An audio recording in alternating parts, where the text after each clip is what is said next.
پاپا الحمدللہ عزوجل آج کے ہمارے اس مدنی مذاکرے میں جو کہ خصوصی اسلامی بھائیوں کے حوالے سے ہو رہا ہے، کئی خصوصی اسلامی بھائی کے والد صاحب اور سرپرست بھی الحمدللہ ہمارے اس مدنی مذاکرے میں شامل ہیں، تو ان کے ذہنوں میں چند سوالات تھے۔ اس میں ہمارے ایک خصوصی اسلامی کے والد صاحب ہیں، ان کے 4 بیٹے اور 1 بیٹی یہ ڈیف یعنی گونگے بہرے ہیں، تو وہ آپ سے سوال کرنا چاہیں گے۔ مرحبا۔ امیر اہل سنت کی اللہ تعالیٰ بہت بڑی عمر درازی کرے، اور جو امیر اہل سنت نے خصوصی اسلامی بھائیوں کے لیے جو بھی کیا ہے اس کی مثال دنیا میں نہیں ملتی۔ جو گونگے بہرے ہیں ان کے لیے امیر اہل سنت کا بہت بڑا احسان ہے کہ وہ دین پر چلنے کے لیے قابل ہو گئے اور ان کو دین اور اسلام کی معلومات حاصل ہوئی۔ اس سے پہلے یہ کسی نے بھی آج تک 60 سال یا 100 سال بھی ہو گیا کسی نے بھی یہ پروگرام شروع نہیں کیا تھا۔ یہ میر اہل سنت کی محبت اور شفقت ہے جنہوں نے ان بے بس بے کسوں کو اسلام پر چلنے کے لیے خصوصی طور پر اپنی محبت اور شفقت عنایت فرمائی۔ ہم سب خصوصی بھائی کے والدین ان کے بہت بہت شکر گزار ہیں اور ان کے دعا گو ہیں۔ اللہ تعالیٰ ان کی بہت بڑی عمر درازی کرے اور دین کو اسی طرح پھیلانے کے لیے ہم سب کی دعائیں میر اہل سنت کے ساتھ ہیں۔ اللہ تعالیٰ ان کو اور زیادہ سے زیادہ کامیاب کرے۔ امیر اہل سنت کی خدمت میں گزارش ہے، سوال نہیں عرض ہے کہ جو خصوصی اسلامی بھائی جو گونگے بہرے ہوتے ہیں ان کے جب بچے کی پیدائش ہوتی ہے وہ بھی اگر گونگا ہو اور ان کے والدین کو بھی معلوم ہوتا ہے کہ یہ ہمارا بچہ گونگا ہے اور وہ اس کی پرورش کس طرح کریں، اور اگر وہ اس پرورش کرنے میں ناکام ہوئے تو کیا وہ گناہگار ہوں گے؟ بچے کو شروع سے ہی جب پیدا ہو تو اس کے کان میں اذان دی جائے، اس کا عقیقہ کیا جائے 7ویں روز، 14ویں روز، 21ویں روز، زندگی میں جب بھی مطلب عقیقہ کریں تو 7ویں روز مستحب ہے۔ جیسے کہ بچے کی پیدائش جمعے کو ہوئی تو زندگی میں جو بھی اس کی جمعرات آئے گی نا وہ 7واں دن ہے اس کا، یہ ایک اصول طریقہ یاد رکھ لیں۔ تو 7ویں دن اس کا عقیقہ ہو، لڑکا ہے تو 2 بکرے، لڑکی ہے تو 1 بکری، یہ بھی افضل ہے، تو یہ مستحب ہے۔ لیکن اس کا فائدہ بہت ہے کہ عقیقہ اگر بچے کا نہیں کیا تھا اور بچہ فوت ہو گیا تو یہ پھر قیامت کے دن شفاعت نہیں کرے گا اپنے ماں باپ کی، تو اس لیے عقیقہ اس کی نابالغی میں کر لینا زیادہ سامنے یہ مفید ہے۔ اس طرح جب سمجھدار ہو جائے تو اس کو مطلب یعنی کہ کسی طرح بھی اس کے اوپر دینی رنگ، اگر گھر میں دیکھیں دین ہوگا تو بچے میں دین آئے گا۔ میں نے جب اپنے بچپن میں آنکھ کھولی نا تو میں نے نماز دیکھی کہ ہماری ماں نماز پڑھتی ہے، بڑا بھائی نماز پڑھتا ہے، والد کو تو دیکھا ہی نہیں میں نے، تو اس طرح ایک ذہن بنا کہ یار یہ ایک اچھا کام ہے۔ پھر میں دیکھتا تھا گھر میں کہ وہ ہماری امی وغیرہ وہ کچھ کپڑا نکالتے تھے، پھر اس میں بادام ڈالتے تھے، بادام پر بھی کچھ پڑھتے تھے، تو یہ دیکھا تو اس پہ بھی ایک جذبہ ملتا تھا کہ یہ کچھ اللہ اللہ پڑھ رہے ہیں، کیا پڑھ رہے ہیں یہ سمجھ نہیں پڑتی تھی بچپن میں، تو یوں گھر میں یہ چیز دیکھی تو اللہ نے کرم کیا اور اثر ہوا اس کا، اور مسجد کا رخ ملا۔ تو ماں باپ اگر اس طرح عبادت کریں گے گھر میں بچوں کے ہوتے ہوئے تو بچے عبادت سیکھیں گے۔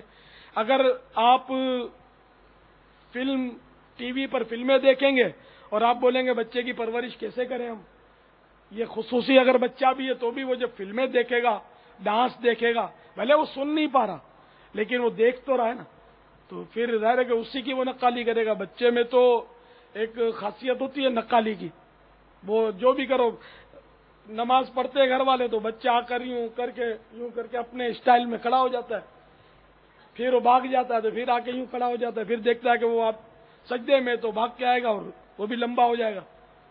تو یہ نماز پڑھیں گے تو وہ اس کی حرکات کو ادا کرے گا، اور آپ اور کچھ کریں گے تو یہ اور کچھ کرے گا.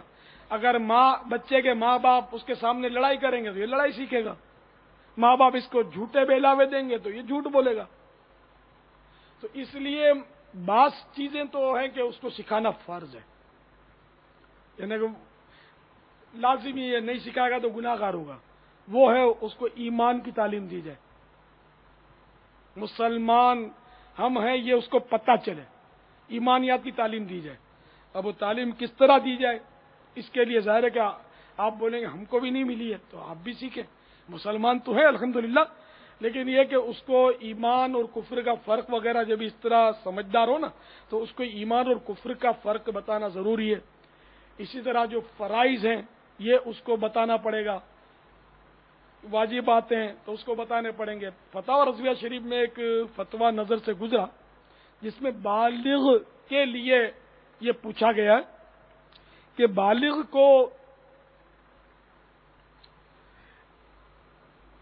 یہ مطلب احکام بتانے کی مطلب یعنی کیا مسئلہ، ہم نہیں بتائیں گے تو کیا گناہ گار ہوں گے؟ تو امام اہل سنت رحمۃ اللہ تعالی علیہ نے ارشاد فرمایا کہ بالغ کو جب بالغ ہو گیا بچہ تو اس کو جو فرض ہیں ان کا بتانا فرض ہے، جو واجب ہیں ان کا بتانا واجب ہے، جو سنت موقدہ ان کا بتانا سنت موقدہ ہے، جو مستحب ہیں ان کا بتانا مستحب ہے.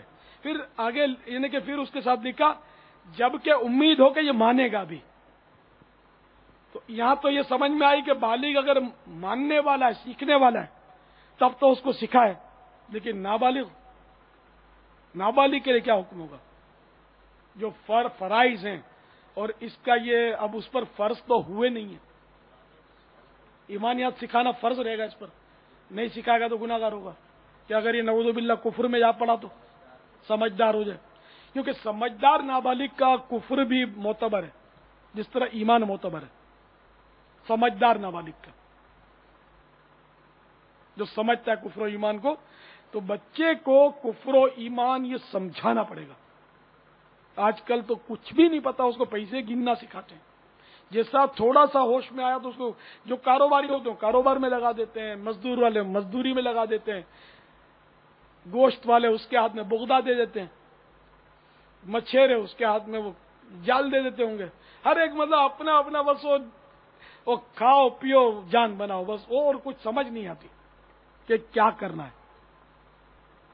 تو بہرحال یہ کہ بچہ خصوصی ہو تو اس کی نفسیات کے مطابق اس کی تربیت دی جائے، اور جو عمومی ہو یعنی کہ زبان اور کان رکھتا ہے تو اس کو اس کے حساب سے اس کی تربیت دی ہے. تربیت تو بہرحال دینی ہی پڑے گی.